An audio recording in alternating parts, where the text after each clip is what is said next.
It's 1492. The Taino Indians live peacefully in their villages that spread over Cuba, Hispaniola, and Puerto Rico, now known as Haiti and the Dominican Republic. They live in villages led by a cacique, or chief. Their entire lives are reliant on their small, communal farms, the ocean that surrounds them, and wild plants and animals in the region. Men fish using flint-tipped spears and hunt with bows and arrows. Their main trade is based upon the water. The word Taino means peaceful and friend. To them, water was not a barrier in any way, shape, or form. Water was not a barrier. It was their expressway. They were excellent navigators. They could get in their canoes and knew exactly where to go and how to get there, and got there fast and easy. Across the ocean in Spain, the conquest of Granada is coming to a close. Granada, a region of the nation, has rebelled against King Ferdinand and Queen Isabel's actions in purging all Muslims from Spain. The siege on the city came to a close as the rebels surrender, and Spain is once again a stable nation. Now with victory on their minds, the King and Queen of Spain give a young explorer, Christopher Columbus, a blessing, and 3 ships to find a trading passage to India without going around the southern tip of Africa. They traveled on the Santa Maria, Pinta, and Nina. Columbus first stopped in the Canary Islands before arriving in the West Indies. In October of 1492, they hit land. Rather than in India, the intended location, they had in fact arrived in Hispaniola. As they were arriving, the Santa Maria hit a jagged outcropping and they had to swim to shore. After being greeted warmly by the Taino people, they built a small fort at La Navidad near their landing point. As soon as the Spaniards arrived, they realized that the climate and resources in the West Indies was very different from that in Spain. Therefore, Columbus and his men had to keep good relations with the Taino. This relationship proved to be more important when the Spaniards discovered gold among the land. Columbus then sailed back to Spain to update King Ferdinand and Queen Isabel on the results of the voyage, and to ask for another grant to continue his conquest. With Columbus gone, nobody is left in charge, and the colonists get restless. After a while, they begin enslaving Taino and forcing them to search for gold. Due to their polytheistic religion, the natives were extremely offended by the abuse to their people and their sacred lands. This conflict caused skirmishes between natives and conquistadors whenever the Spanish would search for gold on indigenous lands. Many colonists also died in the fort of La Navidad because they did not know how to eat the food of the Taino, such as parrots, iguanas, and cassava. Back in Spain, King Ferdinand and Queen Isabel grant Columbus 17 ships on which to make his next voyage to the New World. When Columbus returns to Hispaniola, he finds the fort that he left at La Navidad empty. All 39 men he had left in Hispaniola were dead. They had either been killed by the natives or died from disease. This enraged the Spaniards. They considered themselves rightfully superior to the indigenous Taino people. However, they didn't have much knowledge regarding the climate in Hispaniola. Over time, this relationship became strained. The anger stirring among the Spaniards and greed for gold and spices got to the point that the Spaniards were blatantly pillaging villages, raping Taino women, and searching rapidly for gold. Naturally, the Taino fought back. One chief in particular, named Guadagana, burned a house of 46 Spaniards and then killed 10 others. However, the Taino's rebellious actions never made too much of a dent in the Spanish population, and only made them angrier. This anger developed to the point at which the Spaniards would be rapidly hunting down the Taino, taking them as slaves, or killing them.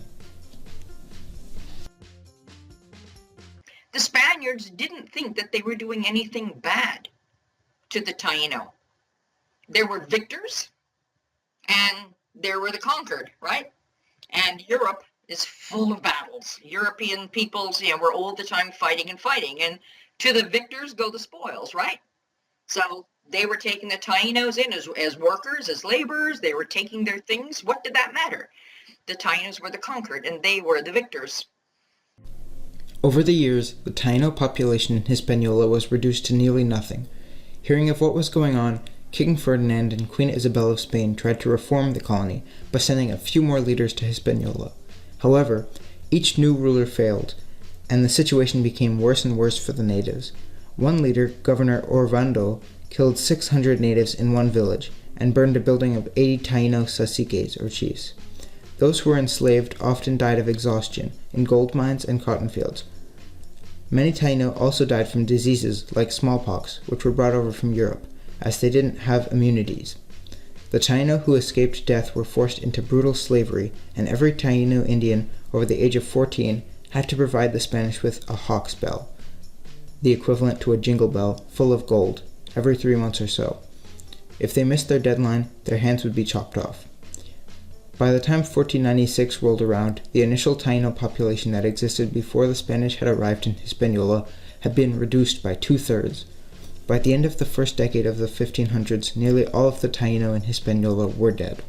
However, during this mass genocide, there was one chief who saw that there was no escape from the Spaniards on his home island, so he decided to take action.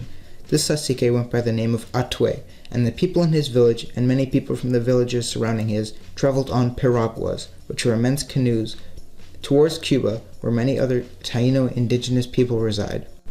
Interestingly enough, some of Atue's followers were actually African slaves. In 1505, the Spaniards brought the first slaves to the New World to aid in farming and searching for gold. However, these slaves actually saw the new environment as an opportunity to escape. Due to the fact that inland, Hispaniola was covered in expansive rainforests and vast mountain ranges, the slaves found it easy to hide once they escaped their masters, and often joined the ranks of the Taino, working with them to fight back against the Spanish conquistadors. When Atue arrived in Cuba, he knew that the Spanish wouldn't be too far behind. Thus, while his initial goal in going to Cuba was to save his village from immediate slaughter, he saw his insight as an opportunity to heighten Cuban Taino preparation for the Spanish conquistadors. Atue gathered many of the Taino people on the island from various villages and told them to throw their valuables in the ocean. Many Taino followed him and got rid of all of their precious stones. Right after this, Atue began to prepare for the Spanish arrival. He gathered a fighting force of just over 1,000 natives and hid in the mountains, waiting for the Spanish to arrive. In the final months of 1511, Spanish boots hit Cuba's beaches, and the conquistadors, under the leadership of Diego Velázquez, established a fort at Baracoa on the far eastern end of the island. Every once in a while, whilst the Spanish were out gathering supplies, Atue and his fighting force would attack the conquistadors and then retreat back into the mountains, where it was difficult for the Spanish to navigate with their non-existent knowledge of the environment.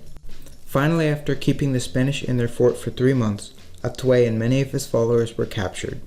Because of their treacherous stand against the conquistadors, some were burned at the stake, while others were made slaves.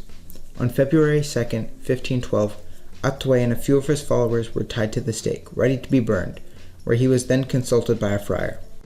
Once he was tied to the stake, the friar told him that, if he would only believe what he was now hearing, he would go to heaven there to enjoy glory and eternal rest, but that if he would not, he would be consigned to hell. The Lord Atue thought for a short while and then asked the friar whether Christians went to heaven. When the reply came that good ones do, he retorted that he chose to go to hell to ensure that he would never again have to clap eyes on those cruel brutes. Bartolomé de las Casas. He did not flee in the face of danger. He took a stand for his culture and his people.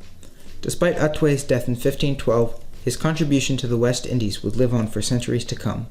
Throughout Cuban history, as a result of his rebellious spirit and love for his people, Atue was praised as a martyr and referred to in rebellions, such as the Cuban Revolution, led by Fidel Castro.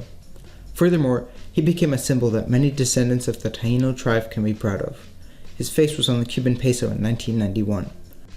When the Spaniards came to the New World, they usurped the land and the natives that lived there for their own purposes of greed, both for their country and for their pope.